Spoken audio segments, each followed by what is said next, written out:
Hello students, today we are going to start electrochemistry lecture 6।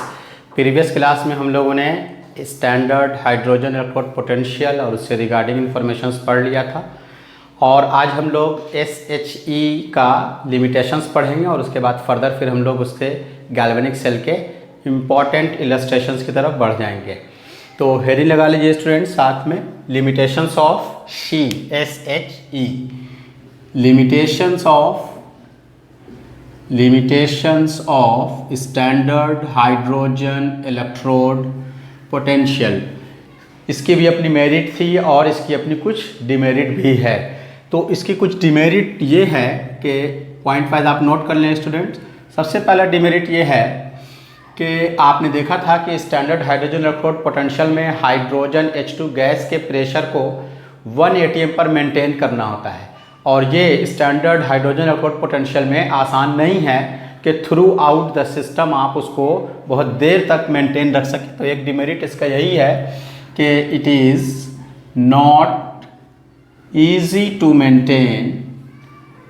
साथ साथ आप भी नोट कर लें, it is not easy to maintain pressure of 1 atm of H2 gas throughout. दूसरा आपने ये देखा था कि इसमें जो H+ आयन है उसके कंसंट्रेशन को हम लोग कितना 1 molar concentration 1 capital M maintain रखते हैं। ये भी बहुत डिफ़िकल्ट होता है कि through out the system, through out the experiment उसको 1 मोलर कंसंट्रेशन पर मेंटेन रखा जाए। तो ये भी इसकी दूसरी डिमेरिट है। It is very difficult to maintain concentration of H+ ion as 1 molarity। और तीसरी एक और डिमेरिट आप देख लीजिए, इसमें प्लैटिनम के वायर इस्तेमाल किए गए थे, प्लैटिनम के इलेक्ट्रोड इस्तेमाल किए गए थे। तो प्लैटिनम जो है वो किसी भी थोड़े से भी इम्प्यूरिटी के साथ काफ़ी तेज़ी के साथ रिएक्शन करता है और उसकी जो प्रॉपर्टी होती है वो बदल जाती है, जिसकी वजह से इसकी रीडिंग पर असर आने लगता है। तो जो प्लैटिनम है, platinum rod which is used with electrode get easily poisoned. Poisoned का मतलब यहाँ जहर से नहीं है, पॉइजेंट का मतलब है कि वो अपनी प्रॉपर्टी ओरिजिनलिटी से क्या करता है, फ़ौरन ही चेंज कर देता है। Get poisoned by small amount of impurities present. जो इम्प्यूरिटी मौजूद होती है या उसमें इम्प्यूरिटी थोड़ी देर के बाद अगर आ जाती है तो वो फ़ौरन उसके साथ रिएक्शन करके अपनी प्रॉपर्टी को चेंज कर देता है, जिसकी वजह से रीडिंग में हिंड्रेंस मिलने लगता है। तो ये उसकी कुछ डिमेरिट्स हैं। दैट्स द रीज़न आपने देखा होगा कि हमने SHE के अलावा एक दूसरा बतलाया था SCE, सैचुरेटेड कैलोमेल इलेक्ट्रोड, और फर्दर सिल्वर क्लोराइड इलेक्ट्रोड। तो सबकी अपनी मेरिट और डिमेरिट है, लेकिन आपकी बुक में जो सीरीज़ दिया गया है वो स्टैंडर्ड हाइड्रोजन इलेक्ट्रोड पोटेंशियल के रेफरेंस से ही दिया गया है। तो ये इसकी डिमेरिट्स थी स्टूडेंट्स। अब हम लोग बात करते हैं, आपने गौर किया होगा कि SHE से रिलेट करके जो वैल्यू निकाला गया था, आपको याद दिला दें, एक वैल्यू हम लोगों को आया था Zn यानी जिंक इलेक्ट्रोड का, इसका वैल्यू था -0.76 वोल्ट, और दूसरा था आपका कॉपर Cu2 पॉजिटिव Cu। इसको जब उससे रेफरेंस करके निकाला गया तो इसका वैल्यू आया था पॉजिटिव 0.34 वोल्ट। तो अब यहाँ पास हम लोगों को दो बात जानना है। एक क्राइटेरिया हम लोगों को इसमें सीखना है सेल के रिप्रेजेंटेशन का, सेल को कैसे रिप्रेजेंट किया जाएगा। तो सेल को रिप्रेजेंट करने के लिए आपको याद होगा कि ये रिएक्शन जो हम लोग लिखते थे वो किस तरह से लिखते थे। तो सेल के रिप्रेजेंटेशन में आपको मालूम होना चाहिए, सबसे पहले हम लोग किसको लिखेंगे, लेफ्ट साइड में एनोड को लिखेंगे, और एनोड के कंसंट्रेशन को भी यहाँ रिप्रेजेंट किया जाएगा। फर्दर सॉल्ट ब्रिज की कनेक्टिविटी के लिए हम लोग डबल लाइन डालेंगे और फिर इधर हम लोग लिखेंगे कैथोड और फिर उसका जो अपना कंसंट्रेशन रहेगा। एग्जाम्पल के तौर पर हम लोग जिंक और कॉपर वाले गैल्वेनिक सेल को यहाँ पास रिप्रेजेंट करेंगे। बहुत ध्यान से देखिए, इससे क्वेश्चंस भी एग्जाम में आते हैं और ये आपको ज़रूरत पड़ेगी हर क्वेश्चंस को सॉल्व करने में भी। तो हम लोगों का जो रिएक्शन था वो किस फॉर्म में लिखा हुआ था आप याद कीजिए। तो क्वेश्चन हम लोगों को जो शुरू में था सेल के फॉर्म पे, Zn in solid state plus Cu2 positive in aqueous state gives Zn2 positive in aqueous state plus Cu in solid state, इस फॉर्म में आपको रिएक्शंस था। तो ये जो सेल रिएक्शन, इसको कैसे सेल को रिप्रेजेंट करना है तो आपको मालूम होना चाहिए कि एनोड कौन है और कैथोड कौन है। तो इसको हम लोग इस तरह से रिप्रेजेंट कर लेते हैं कि देखिए जिंक Zns फॉर्म में मौजूद था, उधर जाके क्या बन गया Zn2 positive in aqueous state. इसका मतलब यहाँ पे क्या हो रहा है स्टूडेंट्स, देखिए गौर कीजिए, ये है loss of electron. Loss of electron को क्या कहते हैं, ऑक्सीडेशन, और जहाँ ऑक्सीडेशन होगा वो क्या बनेगा, एनोड।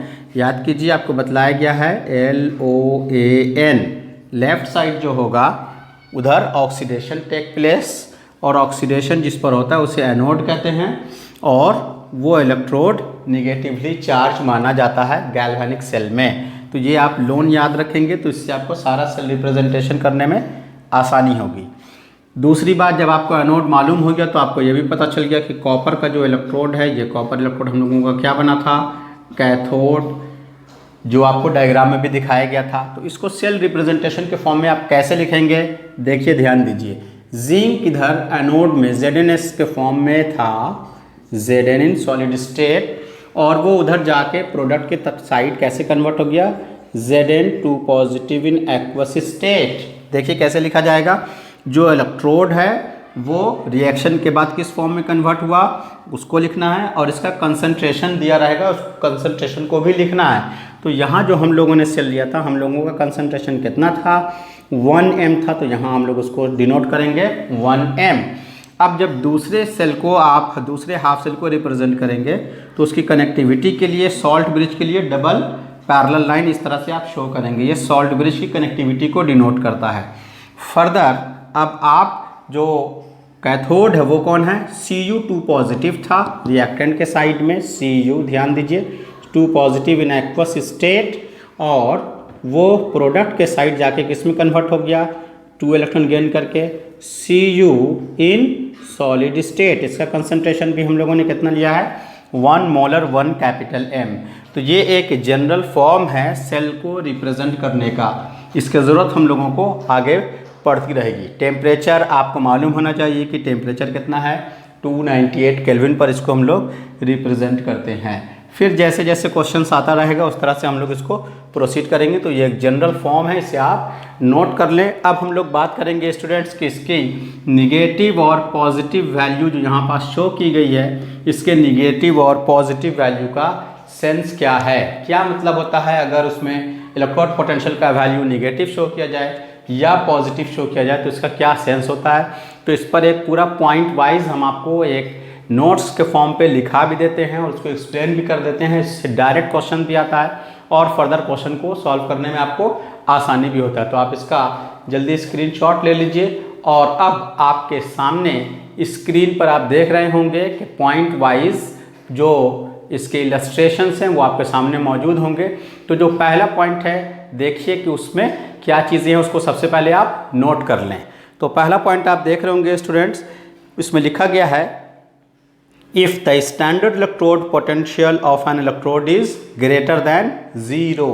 अगर किसी का इलेक्ट्रोड पोटेंशियल 0 से ग्रेटर है यानी कि पॉजिटिव है, तो इसका सेंस क्या निकलता है, then its reduced form is more stable compared to hydrogen gas. तो इसका मतलब ये है कि वो H2 गैस के कंपैरिजन में उसका जो रेड्यूस्ड फॉर्म है वो ज़्यादा स्टेबल है। अब इसको अप्लाई, दूसरा क्राइटेरिया जो है वो आप देखिए, second point, if the standard electrode potential is negative, यानी ई स्टैंडर्ड का वैल्यू लेस देन 0 है। तो इसका सेंस क्या है? इसका मतलब ये है कि हाइड्रोजन गैस मोर स्टेबल है किसके कंपैरिजन में? उस मेटल के रेड्यूस्ड फॉर्म के कंपैरिजन में वो मोर स्टेबल है। अब इन दोनों बातों को डायरेक्टली एक सीक्वेंस में याद कैसे रखना है और अप्लाई कैसे करना है? सीधी सीधी बात आप ये याद रखेंगे, जिसका इलेक्ट्रोड पोटेंशियल का वैल्यू जितना ज़्यादा पॉजिटिव है वो उतना अच्छा ऑक्सीडाइजिंग एजेंट है, और जिसके ई स्टैंडर्ड का वैल्यू जितना ज़्यादा नेगेटिव है वो उतना अच्छा रेड्यूसिंग एजेंट है। इसको ऐसे अप्लाई करेंगे स्टूडेंट, सारे क्वेश्चंस आपसे सॉल्व होंगे। ज़्यादा आपको इसके वर्ड्स में नहीं उलझना है। जिसका इलेक्ट्रोड पोटेंशियल का वैल्यू जितना ज़्यादा पॉजिटिव वो उतना अच्छा ऑक्सीडाइजिंग एजेंट, जिसके इलेक्ट्रोड पोटेंशियल का वैल्यू जितना ज़्यादा निगेटिव वो उतना अच्छा रेड्यूसिंग एजेंट। इस फॉर्म पर आप याद रखेंगे। फिर आप एक चीज़ देख रहे होंगे आपके सामने स्क्रीन पर, इलेक्ट्रोकेमिकल सीरीज़ की एक पूरी लिस्टिंग है जो आपके एनसीईआरटी के बुक, रेफरेंस बुक सब में दी गई है। वैल्यू आपको याद नहीं करना है। तो उसमें आप एक चीज़ गौर करेंगे कि टेबल से ये साफ पता चल रहा है कि standard electrode potential for fluorine is highest, जो सबसे टॉप पर दिखाया गया होगा। तो ये हाईएस्ट वैल्यू जो फ्लोरीन का टेबल में शो किया गया है, इसका मतलब क्या है? इसका मतलब ये है कि फ्लोरीन सबसे अच्छा ऑक्सीडाइजिंग एजेंट है। सबसे अच्छा ऑक्सीडाइजिंग एजेंट का मतलब क्या होगा? जो दूसरे को ऑक्सीडाइज कर दे। याद रहे, एजेंट जो होता है वो दूसरे के लिए होता है। एजेंट और प्रोसेस एक दूसरे के अपोजिट होते हैं। यानी जो सबसे अच्छा ऑक्सीडाइजिंग एजेंट होगा वो प्रोसेस में जल्दी क्या होगा? रेड्यूस्ड होगा। यानी ये फ़ौरन दूसरे का इलेक्ट्रॉन क्या कर लेगा? गेन कर लेगा। तो जब दूसरे का इलेक्ट्रॉन गेन करेगा खुद तो रेड्यूस्ड हो गया, तो जिसका इलेक्ट्रॉन इसने गेन किया उससे तो इलेक्ट्रॉन लॉस करवा दिया, और लॉस ऑफ इलेक्ट्रॉन क्या होता है? ऑक्सीडेशन। इसलिए ये रिप्रेजेंट कर रहा है सबसे अच्छे ऑक्सीडाइजिंग एजेंट को, यानी ये दूसरे को जल्दी ऑक्सीडाइज करा देगा और खुद रेड्यूस्ड हो जाएगा। उसी तरह से आप देख रहे होंगे कि जो लिथियम है उसका वैल्यू टेबल में सबसे लीस्ट, सबसे नीचे दिया गया है, माइनस में सबसे ज़्यादा इसका वैल्यू सबसे लास्ट में है। तो इसका मतलब क्या होता है? इसका मतलब ये होता है कि ये मोस्ट पावरफुल रेड्यूसिंग एजेंट है। एक बात याद रखिए, उससे सारी बात आपको याद हो जाएगी। टेबल में जैसे जैसे आप ऊपर की तरफ जा रहे हैं तो ऊपर ऑक्सीडाइजिंग एजेंट की टेंडेंसी बढ़ रही है रिएक्टेंट की, और जैसे जैसे टेबल में आप नीचे की तरफ आ रहे हैं वैसे वैसे रेड्यूसिंग टेंडेंसी बढ़ रही है प्रोडक्ट की। तो ये टेबल का एप्लीकेशन है। टेबल के एप्लीकेशन से भी आपको एग्जामिनेशन में क्वेश्चंस पूछे जाते हैं। तो आप देख रहे होंगे कि टेबल में क्या चीज़ें हैं। तो देखिए स्टूडेंट्स, आपके सामने जो बात उभर के सामने आई, सीधी सीधी बात ये उभर के सामने आई कि अगर आपके पास हायर ई स्टैंडर्ड वैल्यू है, यानी ग्रेटर दैन 0 है, पॉजिटिव वैल्यू है, तो इसका मतलब क्या होगा? ये ज़्यादा बेटर ऑक्सीडाइजिंग एजेंट की तरह फंक्शन शो करेगा। और अगर ई स्टैंडर्ड का वैल्यू लेस दैन 0 यानी कि निगेटिव है, तो वो ज़्यादा बेटर क्या होगा? रेड्यूसिंग एजेंट होगा। इतनी सी बात आपको याद रखनी है। बस इसी पर आपका सारा का सारा क्वेश्चन हम लोगों को क्या हो जाएगा? सॉल्व हो जाएगा। एक और बात यहीं पास जो हम लोग क्वेश्चंस में सॉल्व करेंगे, आगे अभी क्वेश्चंस आएगा तो उसमें भी हम लोग इस बात को रिप्रेजेंट करने की कोशिश करेंगे। अब देखिए, एक क्राइटेरिया इसमें समझाने के लिए हम लोग क्वेश्चंस का एग्जाम्पल लेते हैं। तो क्वेश्चन आपके स्क्रीन पर सामने में मौजूद होगा, आप क्वेश्चन देख रहे होंगे। देखिए क्वेश्चन सामने में, क्वेश्चन में क्या कह रहा है, इस एक क्वेश्चन से सारे कंसेप्ट आपको क्लियर हो जाएंगे। तो क्वेश्चन आपके सामने मौजूद है, क्वेश्चन हम पढ़ देते हैं। A cell is prepared by dipping a copper rod in 1 MCuSO4 solution. Question जो आपको दिया गया है उस क्वेश्चन को ध्यान से नोट करें और डाटा कलेक्ट करने की कोशिश करें। क्वेश्चन में कह रहा है 1 MCuSO4 solution and the nickel rod in 1 MnISO4। Nickel rod एक तरफ है और एक तरफ है आपका कॉपर रॉड अपने सॉल्ट सॉल्यूशन में, सल्फेट सॉल्यूशन में मौजूद है। Standard reduction potential of copper, standard reduction potential of copper, इसका वैल्यू क्वेश्चन में गिवन है 0.0 0.34 वोल्ट और standard reduction potential for nickel, इसका वैल्यू दिया हुआ है -0.25 वोल्ट। और आपको लाइन से क्या क्या फाइंड करना है, which electrode will work as anode and cathode identify करना है स्टूडेंट्स आपको। फिर क्या फाइंड करना है आपको, what will be the cell reaction, cell reaction क्या है वो लिखना है आपको। सेल को रिप्रेजेंट कैसे करना है ये आपको बताना है, सेल रिप्रेजेंटेशन। एंड फाइनली एक क्वेश्चन और उसमें आप क्या देख रहे हैं, ई सेल ऑफ, आपको फाइंड करना है E standard of cell, E cell का वैल्यू क्या होगा ये भी आपको फाइंड करना है स्टूडेंट्स।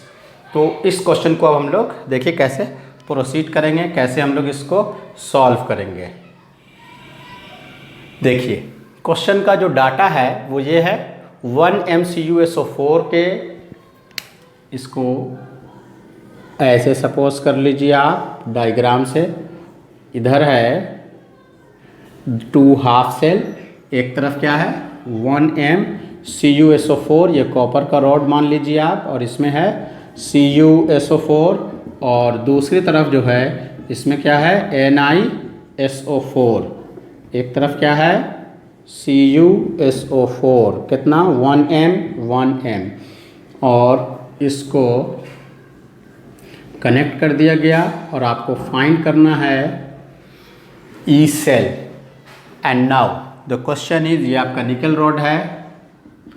देखिए दोनों का standard electrode potential with reference SHE दिया हुआ है 0.34 और -0.25 वोल्ट, और आपको पता लगाना है इसमें सबसे पहले क्या, एनोड और कैथोड कौन है। इसके लिए आपको रूल मालूम होना चाहिए स्टूडेंट्स, तो आप इसके लिए रूल नोट कर लें, आगे के क्वेश्चंस में भी हम लोगों को काम आएगा।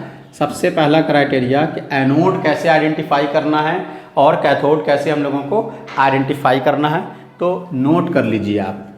रूल है कि electrode with lower value of E standard reduction potential, जब ये सिंबल बना दिया जाए तो वो स्टैंडर्ड ही होता है, याद रखें, लिखने की ज़रूरत नहीं है लेकिन आपको समझाने के लिए लिख देते हैं। Electrode with lower value of E standard, जिस इलेक्ट्रोड का ई स्टैंडर्ड वैल्यू लोअर होगा, कम होगा, वो एक्ट एज एनोड। ये इंपॉर्टेंट बात आप याद रखें। वो किसकी तरह बिहेवियर शो करेगा स्टूडेंट्स, वो बिहेवियर शो करेगा एनोड की तरह। किसकी तरह बिहेवियर शो करेगा, एनोड की तरह। और उसी तरह से दूसरा रूल नोट कर लीजिए आप, and electrode with higher value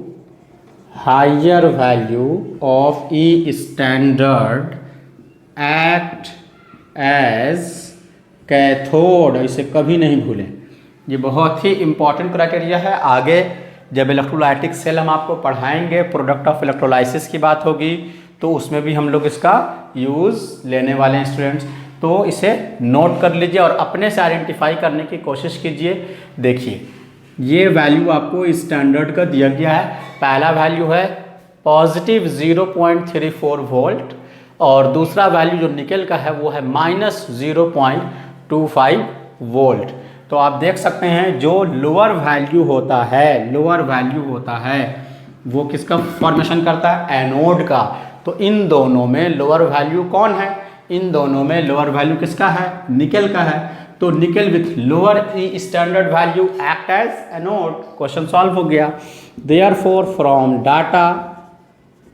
from data nickel with lower E standard value क्या बन जाएगा, एनोड। क्या बनेगा, एनोड।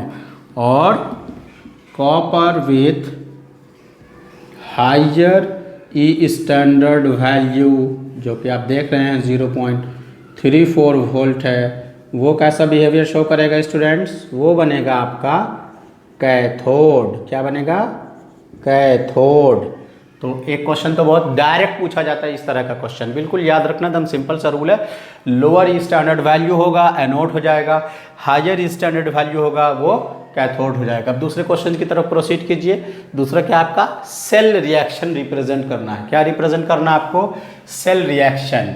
देखिए अभी आपको क्या मालूम हो गया कि एनोड कौन है और कैथोड कौन है। तो जब आपका एनोड और कैथोड मालूम हो गया तो आप अपने से आप चाहें तो सेल रिएक्शन को प्रोसीड कर सकते हैं। तो एनोड पर क्या होता है, अभी आपको यहाँ पास बतलाया गया था लोन के डेफिनेशन के क्राइटेरिया में जो ट्रिक है उसमें क्या बतलाया गया है, जो एनोड होता है वहाँ ऑक्सीडेशन होगा, तो उसको रिप्रेजेंट करेंगे अब हम लोग एट एनोड। एनोड पर क्या होने वाला है, एनोड पर ऑक्सीडेशन होगा। तो एनोड कौन है आपका, देखिए एनोड है निकेल, तो निकेल पर ऑक्सीडेशन होगा। और ऑक्सीडेशन का मतलब क्या होता है, ऑक्सीडेशन का मतलब होता है लॉस ऑफ इलेक्ट्रॉन, यानी निकेल इन सॉलिड स्टेट लॉस करेगा इलेक्ट्रॉन को, और ये हो गया आपका loss of electron, therefore oxidation.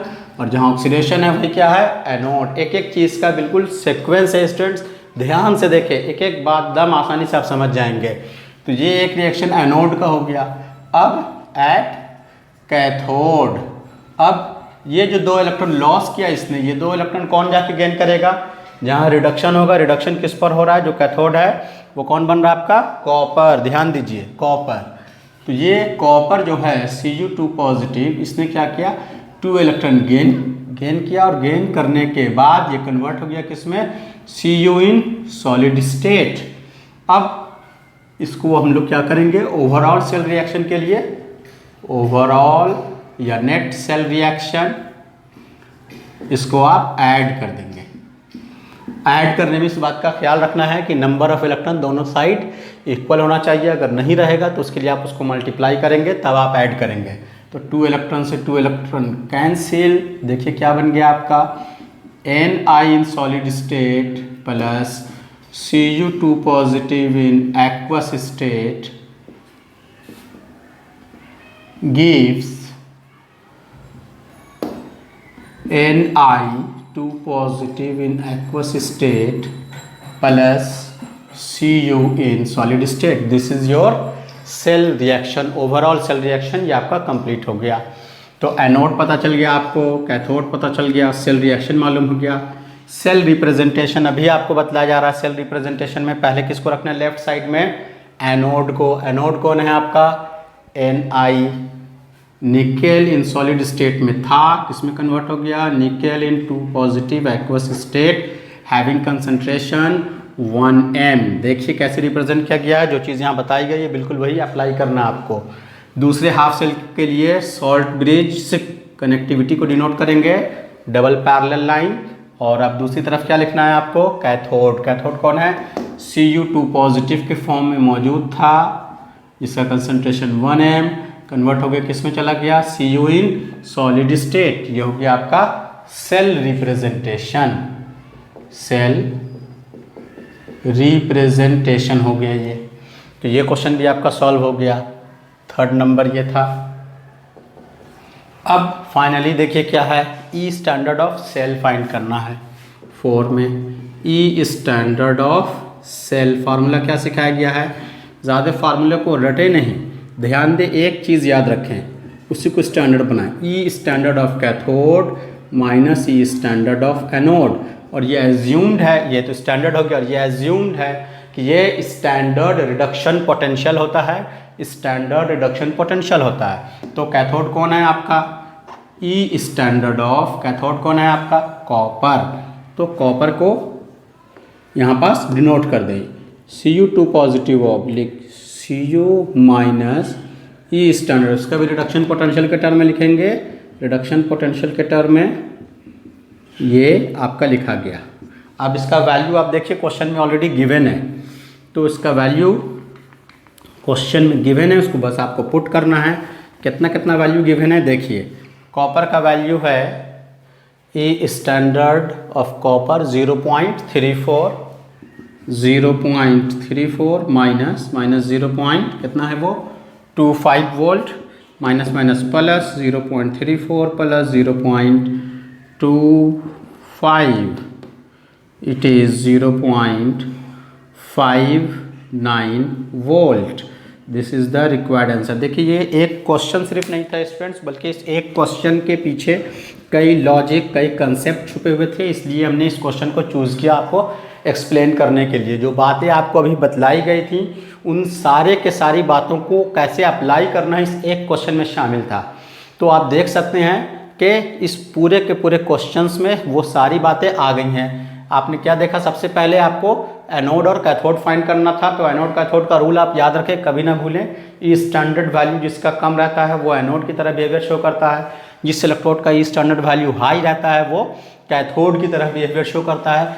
तो जिसका वैल्यू कम था निकेल, माइनस में है ये 0.25 वोल्ट, ये एनोड हो गया। ये आपका क्या बन गया, कैथोड बन गया। उसके बाद आपको क्या लिखना था इसमें, उसके बाद आपको सेल रिएक्शन लिखना था। जब आपको एनोड मालूम है तो एनोड पर क्या होता है, ऑक्सीडेशन, उसको हमने यहाँ डिनोट कर दिया। कैथोड पर क्या होता है, रिडक्शन, उसको यहाँ डिनोट कर दिया। दोनों को ऐड करेंगे आप, ओवरऑल सेल रिएक्शन पता लग जाएगा।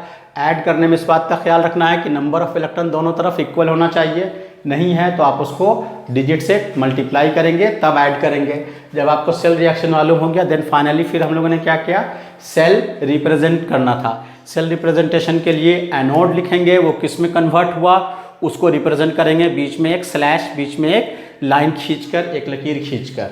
निकल इन सॉलिड स्टेट के फॉर्म में था, प्रोडक्ट में जब गया तो क्या हो गया, Na2 positive in aqueous state. Concentration अगर गिवन है तो कंसंट्रेशन लिखेंगे, 1m यहाँ गिवन था उसको लिख दिया गया। फिर दूसरे हाफ सेल के लिए यानी कैथोड के लिए इधर किसको लिखा जाता है, लेफ्ट साइड एनोड को, और सॉल्ट ब्रिज के राइट साइड कैथोड को।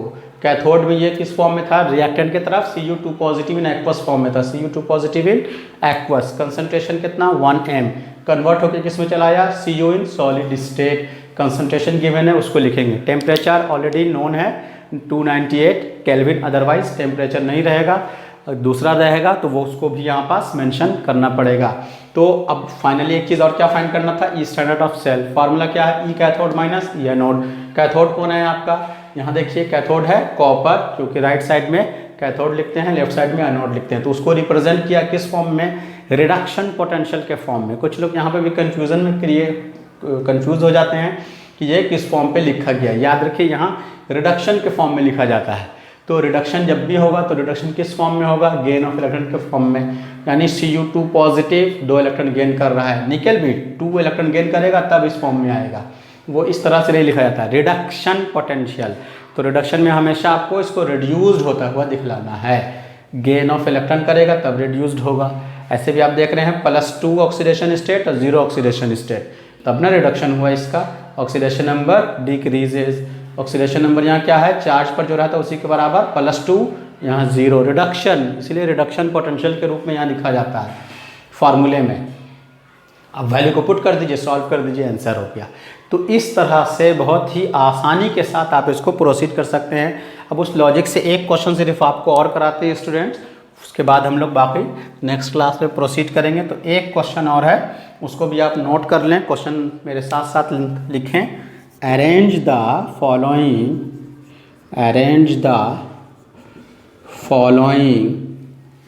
इन increasing order of reducing power if E standard value, क्या है ये, standard reduction potential is as follows. उसके स्टैंडर्ड का वैल्यू गिवन है तो उसको आप नोट कर लें। एक तरफ लिख लें आप स्टैंडर्ड रिडक्शन पोटेंशियल, यहाँ नोट कर देते हैं स्टैंडर्ड रिडक्शन पोटेंशियल, और एक तरफ है उसका value, standard reduction potential of metals, और इधर उसके वैल्यू को नोट कर देते हैं। तो एक है आपका K पॉजिटिव ऑब्लिग K दूसरा आप लिखें Ag positive oblique Ag Hg two mercury Hg two positive oblique Hg Mg two positive oblique Mg Cr two positive oblique Cr।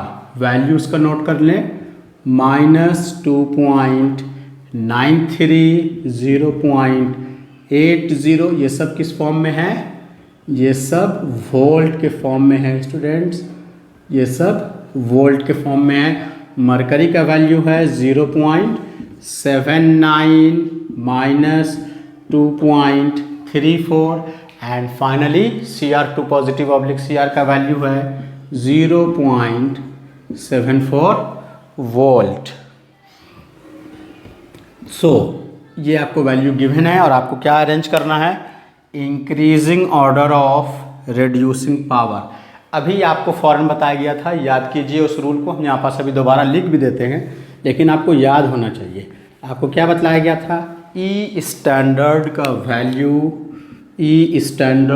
Value greater than अगर ज़ीरो है, यानी कि पॉजिटिव है। जितना ज़्यादा पॉजिटिव वो उतना अच्छा ऑक्सीडाइजिंग एजेंट। दो ही बात तो आपको याद रखनी है। और ई स्टैंडर्ड का वैल्यू अगर लेस देन ज़ीरो यानी निगेटिव, जितना ज़्यादा निगेटिव,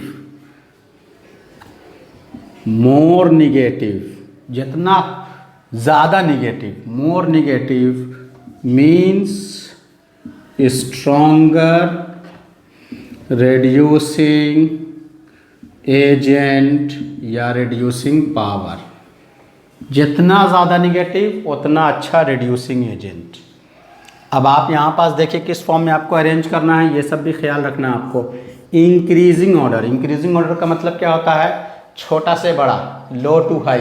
तो सबसे कम किसका रिड्यूसिंग एजेंट, किसका रिड्यूसिंग पावर होगा? सबसे कम उसका होगा जिसका वैल्यू मोर पॉजिटिव है, क्योंकि जिसका वैल्यू जितना ज़्यादा निगेटिव वो उतना अच्छा, उतना स्ट्रॉन्ग रिड्यूसिंग एजेंट है। तो सबसे ज़्यादा निगेटिव वैल्यू वाला तो ये है, तो ये सबसे बेस्ट रिड्यूसिंग एजेंट तो ये हो गया।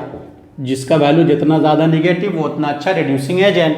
तो सबसे कम रिड्यूसिंग एजेंट कौन होगा? जो मोर पॉजिटिव होगा।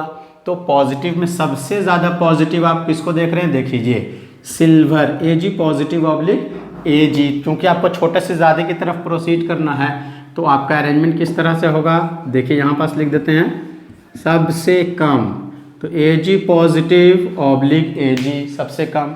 इससे ज़रा सा ज़्यादा आप देख रहे हैं 0.79, यह भी पॉजिटिव में यानी Hg वाला हो जाएगा। तो देखिए कितना आसान क्वेश्चन है। इस तरह से आपको एग्जाम में क्वेश्चन मिलते हैं, एकदम डायरेक्ट टू डायरेक्ट बनाना है आपको इस तरह से। उसके बाद किसका वैल्यू है पॉजिटिव में? 0.74 किसका है? Chromium, Cr2 positive oblique Cr। अब बाकी वैल्यू निगेटिव में हम लोग आ गए। तो निगेटिव में सबसे कम निगेटिव अभी वैल्यू किसका है? देखिए किसका है? ये है मैग्नीशियम का। किसका है? Magnesium, Mg2 positive oblique Mg। Hope so आपको दिख रहा होगा।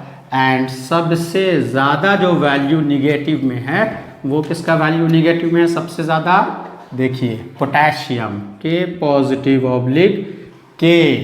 मैक्सिमम निगेटिव वैल्यू है, जिसका वैल्यू जितना ज़्यादा निगेटिव वो उतना अच्छा रिड्यूसिंग एजेंट। तो इस तरह से क्वेश्चंस आपको मिलेंगे स्टूडेंट्स। सो उम्मीद है कि आज आपको जो बात बतलाई गई होगी इसको आपने बहुत ध्यान से देखा होगा। आप इसको अगर नहीं समझ में आए तो 2 बार 3 बार करके देखें। ये न्यूमेरिकल सॉल्व करने के लिए, कंसेप्ट बिल्डिंग के लिए बहुत इंपॉर्टेंट लॉजिक है। फर्दर नेक्स्ट क्लासेस में हम लोग इससे आगे प्रोसीड करेंगे। Till then good bye.